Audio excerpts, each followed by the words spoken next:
안녕하십니까? 배팅 부동산 신장로의 부활. 부동산 오징어 게임 지는 놈은 영원된다 진행하도록 하겠습니다. 신장로부터 봅니다. 신장로. 왜 신장로인가?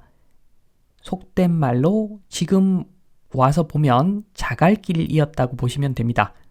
차량 통행을 좀 하고 비가 오고 그러면 좀 지나면 속된 말로 공사용 가도에 대꾸빵꾸 난다고 그러죠. 울퉁불퉁해집니다. 그러면 불도저가 밀어주고 뒤에서 진동롤러로 다져주면은 다시 도로가 좀 깨끗해지죠. 예전에는 이런 신장로가 많았다고 합니다. 저도 많이 보지는 못했습니다. 그리고 이런 신장로에서는 가로수 이파리가 먼지로 뒤덮여 있었다고 합니다. 저도 이야기만 들었습니다. 지금은 이런 거 없죠. 지금은 없고 거의 대부분 콘크리트 포장 또는 아스콘 포장이 거의 대부분 다 되어 있죠. 그런데 그게 어떤 의미에서 보면은 유지 보수비에 막대한 돈이 들어간다고 보시면 됩니다. 지금 5년간 유지 보수비 감축을 한다고 하는데 요거는 수요가 없어서 감축을 하는 것이 아니라 공기업을 좀 체질 개선하기 위해서 한다고 하는데 나중에 인구가 줄어들면은 정말 걱정입니다. 그때는 세금 낼 사람이 줄어들어서 돈이 없어서 아마 유지 보수 비용을 감축해야 될 일이 아마 생길 것 같습니다. 지하철을 보겠습니다. 제가 처음 서울 왔을 때 왼쪽과 같은 지하철 노선도였습니다. 이때도 헷갈려가지고 앞으로 가야 되는데 뒤로 가고 그런 실수를 했었는데 지금 생각해보면 웃기죠? 웃긴 이야기입니다. 지금은 완전 그물망이 되어 있습니다. 경기도까지 확장되어서 그물망 전철역이 지금은 탄생을 한 상황이죠. 그런데 이러한 편리한 교통망이 지금까지는 좋았는데 지금도 괜찮죠. 아직 인구가 줄어들고 있지는 않으니까. 그런데 제가 보기에는 2018년이 기점 같습니다. 출산율이 1m로 떨어지는 게 2018년인데 이제 앞으로는 슬슬 그물교통망 요게 세금으로 다가오겠죠. 예전에는 교통망 때문에 시간이 세이브가 많이 돼가지고 많은 사람들이 이용하니까 시간 세이브가 되어서 대한민국 경제에 긍정적인 요소로 작용을 했겠지만 나중에 인구가 줄어들면 그냥 그물교통망은 세금이 될 수가 있습니다. 걱정이죠. 그런데 상황이 이런데도 표장사는 계속됩니다. 경기 남부 광역철도 이제는 철도 도로를 사실은 더 깔면 좀 골치 아파집니다. 지금 있는 도로를 보수해서 쓰는 게 맞는 것 같고 도로를 더 깐다. 굉장히 나중에 골 때립니다. GTX. 지금 GTX도 이용객이 너무 적다고 그러죠.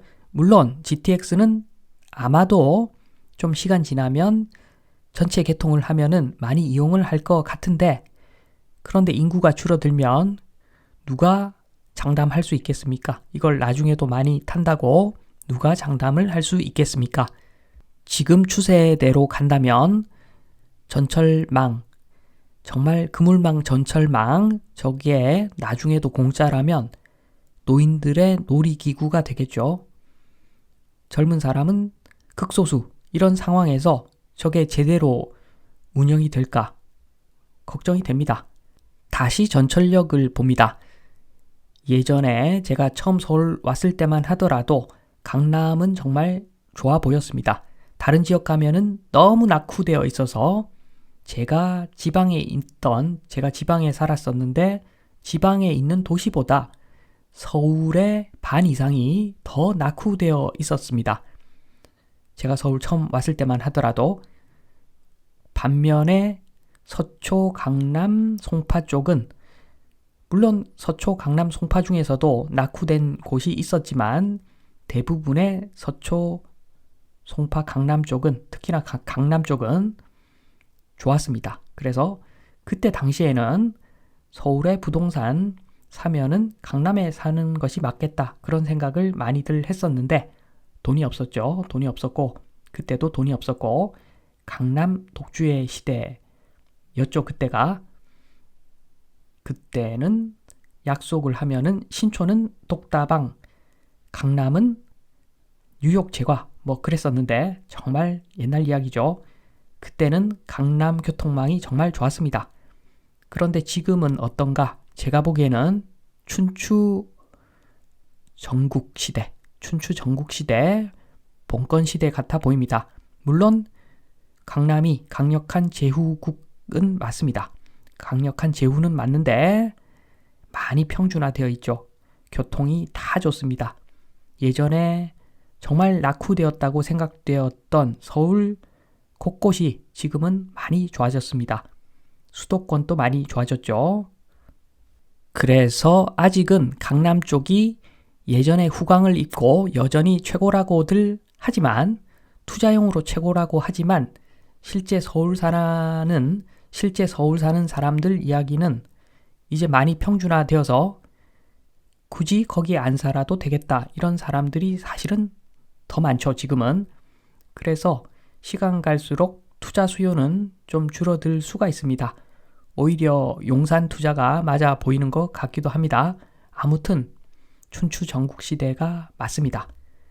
그런데 여기서 좀 시간이 지나서 인구가 더 급속도로 줄어들고 생산 가능한 인구가 정말 소수가 될 때, 그때 어떻게 될까 생각해 보면은 지금 저 격자망 전철역, 아마 처음에는 일부 특정역이 폐쇄가 될 겁니다. 그냥 통과를 하겠죠. 어쩔 수 없습니다. 사람이 줄어들면 이용을 하지 않는데 여기 무슨 의미가 있겠습니까? 그렇게 가다가 좀 더 상황이 안 좋아지면은 일부 노선은 아예 운행을 중지할 수도 있는 거죠. 지금까지 오르막길을 올라왔다면 앞으로 내리막길이 기다리고 있는 것 같습니다. 오징어 게임의 시작이죠. 지는 놈은 소멸입니다. 그런데 그보다 훨씬 앞서서 아마 전국적으로 소멸지역 도로들이 일단 더 빨리 문제가 될 것 같습니다. 인구가 줄어드니까 이용하는 사람이 점점 더 적어지고, 그러면 일부 도로 보수 예산 투입이 아마 중지가 될 것 같습니다.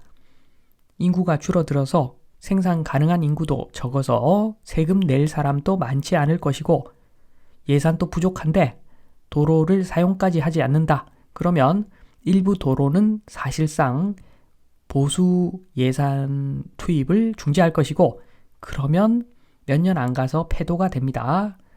시골 분들 고추 말리고 농로로 경운기 태우고 뭐 그렇게 되겠죠. 그리고 그때는 이제 부동산이 또 한번 덜컥 움직일 겁니다. 폐도가 된 도로 옆에 있는 땅은 굉장히 가격이 많이 떨어지겠죠. 그렇게 되면은 똘똘한 도로에 접한 부동산만 거의 살아남을 수가 있겠죠. 그것도 장기적으로는 또 장담을 못하죠. 또 예산 투입이 중지가 되어서 지금은 보수를 해주지만 몇 년 있다가 보수를 중단할지 모르게 되기 때문에 지금 현재 잘 운행된다고 하더라도 거기에 투자하는 일은 또 굉장한 안목과 식견이 필요한 일이 되겠죠. 그래서 제가 말씀드리고자 하는 것은 일단은 지금 도로망, 철도망, 그게 나중에는 우리의 발목을 잡는 짐이 된다. 아주 큰 짐이 된다. 한두 푼 투입되는 것이 아닙니다. 굉장히 많은 돈이 들어가는데 세금 낼 사람은 없고, 일단은 그 부분이 걱정이 된다 말씀을 드리고, 그리고 정말 중요한 것은 지금까지는 부동산 투자에 꽃길만 걸어왔는데 앞으로는 정말 선별 잘해야 됩니다. 엄청나게 많은 공부를 하지 않으면 부동산 투자 아마 안 하는 것이 더 나을 것이다. 요 말씀 드리면서 이만 마치도록 하겠습니다. 감사합니다.